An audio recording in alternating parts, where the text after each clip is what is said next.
This story starts off with Carlee leaving from, I guess she went to go get something to eat. And she was traveling down 469, I guess, to go home. And she called 911 and said, hey, there's a baby, a toddler with a diaper on the side of the road. Hi, I am on Interstate 459, and there is a kid just walking by themselves. Hold on. Where on 459 are you? I'm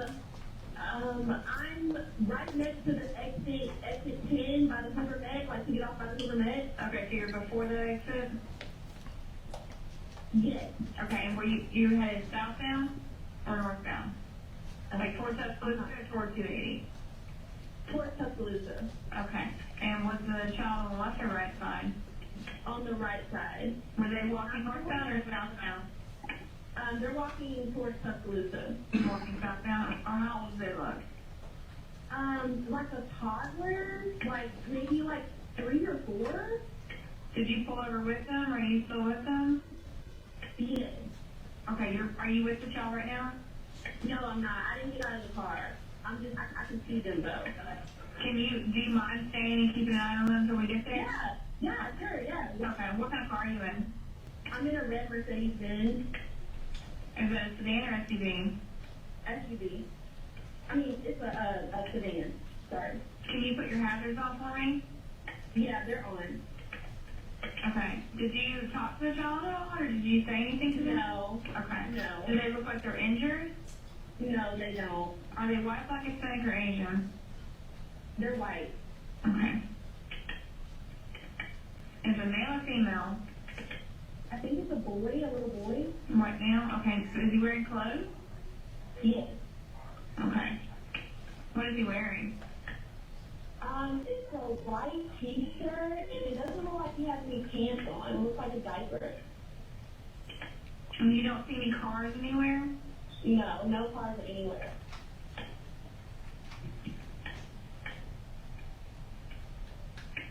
Okay. All right. What's your name? My name is Carlee Russell. And you don't see any injuries on the child from where you're at, correct? No, but I can't really see them that good. Okay, try to keep an eye on them for the best you can, because I don't want you to lose track of them. Okay. All right, and do they have shoes on? No. Shoes? Not that I can see. I can't really see that. Look. Okay. All right, I've got them on the way, okay? Just try to keep an eye on them, but officers are on the way, okay? Okay, thanks. Thank you. Okay, bye. Carlee's 911 call remains the only report of a child on the interstate, despite numerous vehicles passing through the area at that time. No one has called to report that a child is missing, and the Hoover Police Department did not locate any evidence of a small child walking down the interstate. Data from Carlee's phone, including her Life 360 app, shows that she traveled approximately 600 yards in her vehicle while she was on the phone with 911, stating that she was following a child. 600 yards. That is 6 football fields straight, 600 yards. She pulled over, and at the time, she called her cousin and told her cousin the same story. There's a baby on the side of the road. I'm going to pull over, and I'm checking it out. They couldn't find her. They tried to call her phone, but then they found her phone close to the scene. Her wig was on the floor or on the ground, and the kid wasn't there. Now, so we just got a missing person. So they just assumed that she was abducted. And what they did was they put out a search for her. Urgent search tonight for Carlee Russell, the 25-year-old vanishing last night along Interstate 459 in Hoover. The search is starting immediately last night and continuing into today. By land and sky, crews are working as hard as they can to find her. Right now, a $25,000 reward is being offered. And as police continue to search, we are bringing you team coverage from all angles of this story. Yeah, as you can imagine, her family is distraught. Carlee's mom and dad holding out hope, knowing their daughter is a fighter. If it's a chance for her to put up a fight to try to save her life, she's going to do everything she can to put up a fight. So we're asking that the community Again, people even in other states to do the same thing. If you can please spare any time, if you'll just go to gas stations, hotels, just anywhere. Can't imagine what they're going through right now. WBTM 13's Lisa Crane is anchoring our coverage tonight. And she gets us started this evening. Lisa, what do we know about this case and how it all unfolded?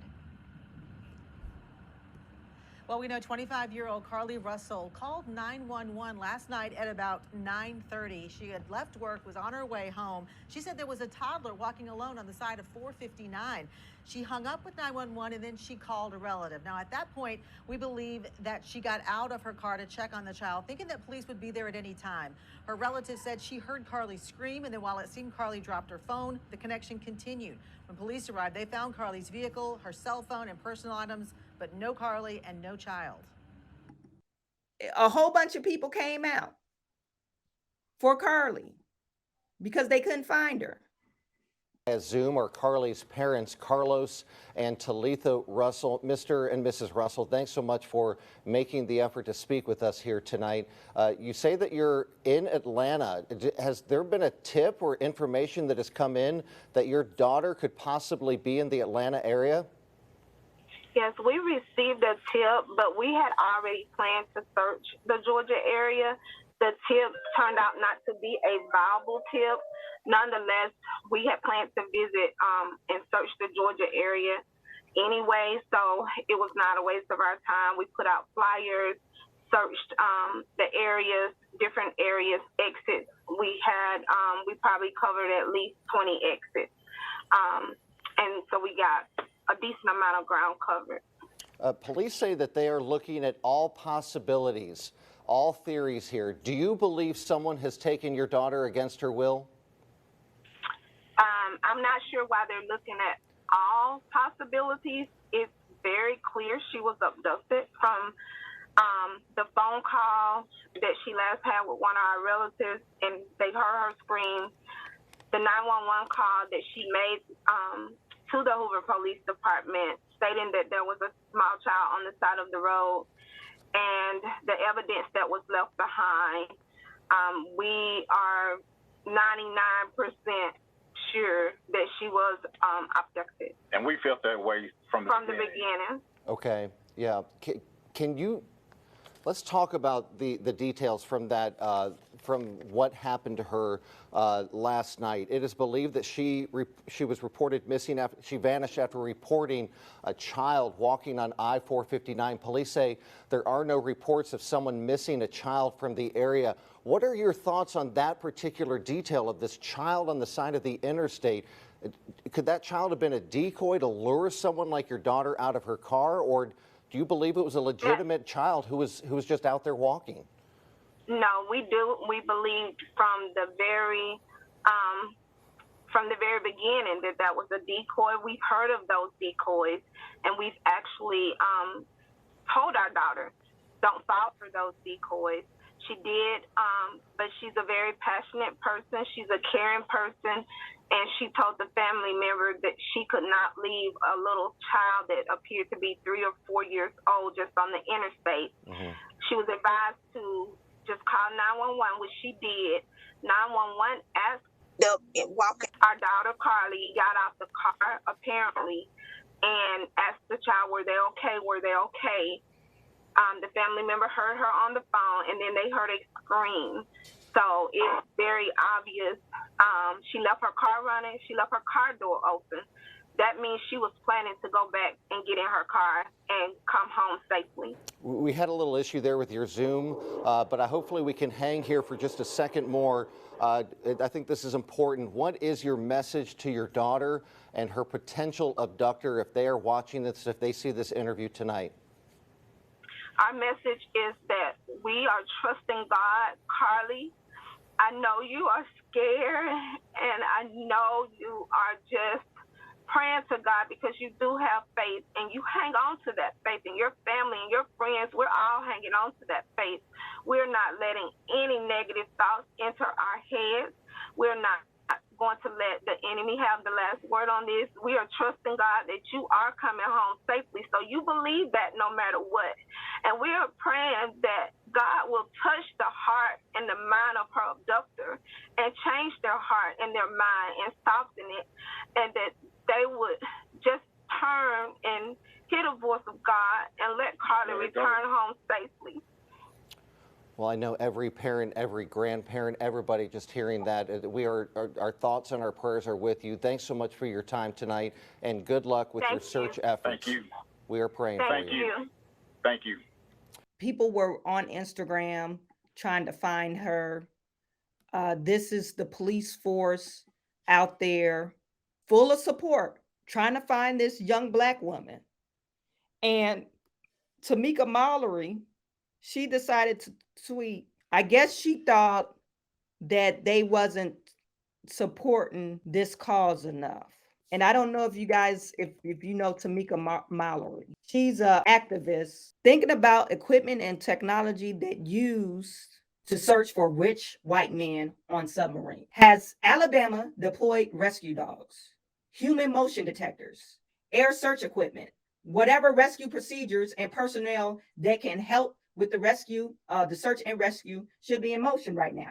They had a time clock for the submarine, and we know there is a serious timeline for people who go missing. So we need activity for Carlee Russell. Okay, and then you got Miss Tina Lawson. That's Beyonce mom saying something like, oh yeah, girl, couldn't have said it better myself. You know, there's nothing wrong with it. You're supposed to stick up for your people. But did she see the news camera? Did she see the same thing I was looking at? They got some K9 units. Other people gathered for the search party. Look at all these people. At 10:44 p.m. on July 15th, the Hoover 911 center receives a call from Carlee's residence stating that she returned home on foot. In subsequent investigations, detectives obtained surveillance footage of Carlee walking down the sidewalk alone prior to arrival at her residence. She was conscious and speaking with paramedics when she was transported to UAB. Parents of 25-year-old Carlee Russell are speaking out, describing the moment their daughter appeared on their doorstep after being missing for more than 48 hours. What did you do when you saw her? We tried to hug her as best we could, so we had to stand back because she was not in a good state. So we had to stand back and let medical professionals work with her. You see where I'm getting at? She had to stand back and let the medical professionals take care of her. But how did the medical professionals know that she was at your home? If your kid come missing and they come home, you dial 911. Don't you have some time like, hey, are you okay? Let me hug you. And she's freaked out or whatever. You normally get a blanket and just hold your baby, right? How was the medical or paramedics there where you didn't even get time to really hug your daughter? That's what doesn't make really sense to me. But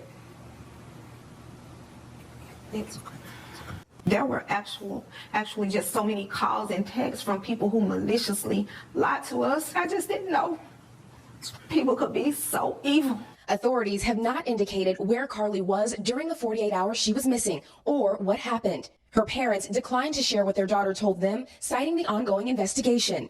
And can you tell me what happened Saturday night? Did you just get a knock at the door? Anything leading to the case itself, we can't discuss that. But they say speculation about the circumstances surrounding Carlee's disappearance are only making things worse. She's having to deal with the trauma of people just making completely false allegations about her. Her family now urging the public to let the investigation play out, but mentioning an abductor. Her mother asking to read a brief message to the public. Carlee has given detectives her statement so that they can continue to pursue her abductor. Do you believe that there's an abductor still out there? Detectives were able to obtain a brief statement from her prior to being treated and released. During the statement, she told detectives that while traveling down the interstate, she saw a baby walking down the side of the road and called 911. She stated when she got out of her vehicle to check on the child, a man came out of the trees and mumbled that he was checking on the baby. She claimed that the man then picked her up and she screamed. She stated he then made her go over a fence. She claims he then forced her into a car, and the next thing she remembers is being in the trailer of an 18-wheeler. She stated the male was with a female. However, she never saw the female, only hearing her voice. She also told detectives she could hear a baby crying. She told detectives the male had orange hair with a big bald spot on the back. She said she was able to escape the 18-wheeler and fled on foot, only to be captured again and then was put in a car. She claimed she was then blindfolded, but was not tied up because the captor said they did not want to leave impressions on her wrists. She said that they took her into a house and made her get undressed. She believes they took pictures of her, but she does not remember them having any physical or sexual contact. She stated the next day she woke up and was fed cheese crackers by the female. She said the woman also played with her hair, but could not remember anything else.